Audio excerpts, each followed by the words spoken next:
Hello and welcome. You're watching Head to Head on UATV. I'm Tom Bell. Now, expulsions of Russian diplomats have been announced today in 14 European countries, as well as the United States and in Ukraine as well. Now, we have one quote for you. In the spirit of solidarity with our British partners and transatlantic allies, as well as in coordination with the EU member states, Ukraine has decided to expel 13 Russian diplomats. Now, that quote came from Ukrainian President Petro. Poroshenko. He also said that Russia has again reconfirmed its disdainful attitude to the sovereignty of independent states and to the value of human life. Ukraine experiences it every day in the occupied Ukrainian Crimea and in the Donbas. But what do these diplomatic gestures mean, and what sort of consequences will there be? Well, I'm pleased to say joining us to discuss this is Anton Pechenkin. He is a political observer. So, thank you very much for coming into our studio. It's a pleasure to have you here. Nice to be here. So, really, this is a developing story. As by the hour, more and more countries in Europe are joining in, just expelling a handful of diplomats. So, in your opinion, what sort of consequences could this have? The first moment which I'm able to notice is that as we know, Russia had presidential elections, and in May there is going to be the inauguration of Putin again. Mm-hmm. And Putin have already announced that after his inauguration, he will make huge changes within the government, and also there are very strong rumors that he's going to change Sergei Lavrov as the head of the foreign office of the Russian Federation. Lavrov was the minister since 2004. Yeah. And now maybe it's not a final decision, but it looks like Putin was going to change Lavrov with someone else, with someone more comfortable for the West, in order to reload the relations. In order to reload the relations with the USA. So why now, do you think? Because it's interesting that the UK was the first to respond to this. Mm-hmm. Soon after the poisoning happened in the town of Salisbury, the UK was the first to act, and only now have the EU responded. So do you think that the European countries are expecting some sort of retaliation, or do you think they've expelled the Russian diplomats to show that they're doing something, that they agree with the UK's position? This solidarity action of the Western countries and Ukraine of expelling Russian diplomats, it's like the move which makes it less likely that such reload which Putin was planning to make, that it will take place. And in this point of view, of course, it lies into the tendency of the latter time that relations between Russia and the USA and Russia and European countries, and especially the United Kingdom, become more and more weak and more near to absent in general. Yes. And of course, Putin and people around him are uncomfortable about that because they have property in the Western countries, in London, maybe for the first matter. Yeah. And what will it mean for the Russian elites? We will see, because it's not now evident what the concrete steps will do Theresa May and other Western leaders in order to influence Putin and the Russian elites. Yeah.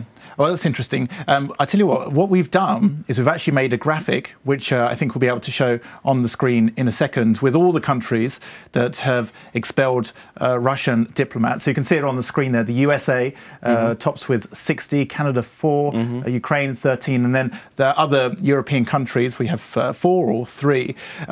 So in your opinion, how important are these diplomatic expulsions in fighting Russia's hybrid war? Because certainly in Ukraine, as we well know, the Kremlin has many tools, whether it's informational warfare, military, cyber attacks, all these different methods it has to influence the population and also to sow discontent. So how effective do you think the expulsions are on the EU side to even begin to counter this hybrid warfare that many in Europe actually still are not aware of?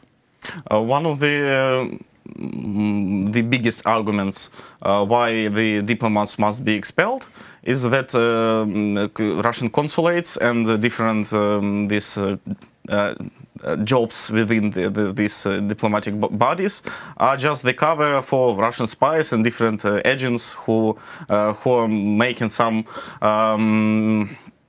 destabilizing activity as in Ukraine as in Western countries.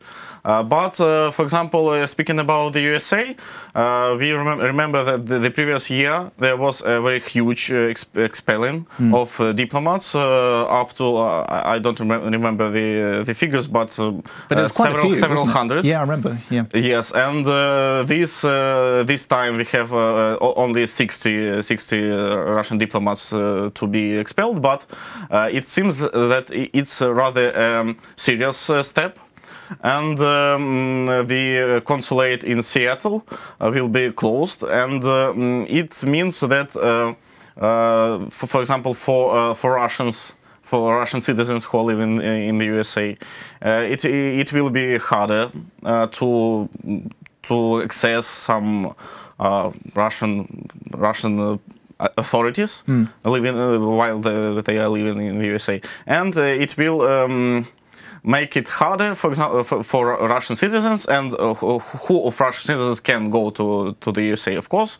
Firstly, those who are near to Russian elites and Russian, oligarchs or authorities. Yeah. So actually, it does have a real effect, almost, because often when you hear the news about consulates expelling, countries expelling diplomats from consulates, you think, well, maybe in reality it doesn't affect the ordinary person, but actually, maybe what you're trying to say is the fact that it actually hits the Kremlin. These do, yes. Although they seem small in numbers, they are actually quite effective. I want to move on. We have a synchron, a soundbite from Donald Tusk, who spoke earlier. I think we can have a listen now. Oh. Already today, 14 member states have decided to expel Russian diplomats. Additional measures, including further expulsions within the common EU framework, are not to be excluded in the coming days and weeks. We remain critical of the actions of the Russian government, but at the same time, today we Europeans, together with the Russian people, mourn the victims of the tragic fire in the city of Kemerovo in western Siberia. Our thoughts and hearts are with you. So that was Donald Tusk, who was speaking earlier on in Bulgaria. I thought it was interesting when he said that obviously the EU maybe would consider expelling, or the European countries would consider expelling more Russian diplomats. But at the same time, the EU stands in solidarity with ordinary Russians following the tragedy that happened in the shopping centre yesterday. In your opinion, how do you think the EU can balance this sort of punishing Russia for its involvement or alleged involvement in the poisoning in Britain, while at the same time keeping contacts with Russia? This moment illustrates very well the politics of sanctions, which is provided by the West. That the main aim of this policy is to hit Putin and people around Putin. Firstly, we know that daughter of Putin is living in the Netherlands. Daughter of Peskov, Putin's spokesman, also is living in the West, and many of these people who are on the top near to Kremlin, then they have their relatives, their children, and the property in Western countries. And the main aim of policy of sanctions is to hit these people, either to punish them, either to make them think about changing Putin with some more, maybe in some future, changing Putin with some other figure as the first phase. And what about ordinary Russians? Of course, and these words of Tusk illustrated very well that the West is not going to present itself as an enemy of Russians. But for a pity, the Russian media, I'm afraid they will ignore these words and these words of pity from Tusk. Maybe they won't reach the ordinary Russian citizens. Yeah, okay. But it could be good for Russians who are perhaps living in the European Union. There are many of them. I'm afraid that's all we have time for. Thank you so much for coming into our studio. Thank you. It was great to talk to you today. Thank you. That was Anton Pechenkin. He's a political analyst. Thank you for watching UATV.